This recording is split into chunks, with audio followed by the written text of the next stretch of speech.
So let's talk for a minute about microsurgery and whether or not you need that for breast implant removal. So I have a prior video where I showed my surgical loupes, and my surgical loupes are basically microscope glasses, and they allow you to see things at several times magnification.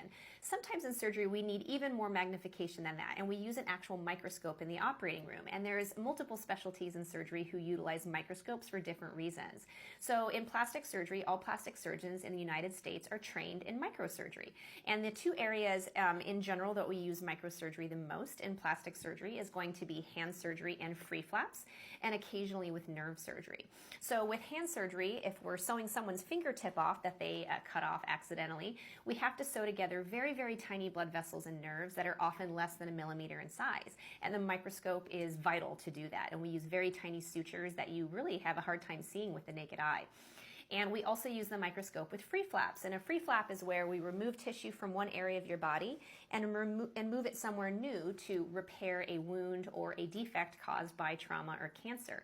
And it's the same idea. We're using the microscope to sew together very tiny blood vessels so the tissue can live and thrive in a new place.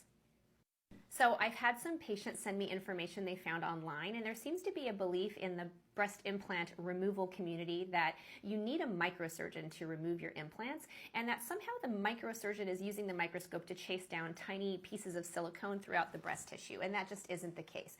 You do not utilize a microscope in breast implant removal, and this is not something we actually can do. We can't search through breast tissue finding tiny particles of silicone, so that's incorrect information.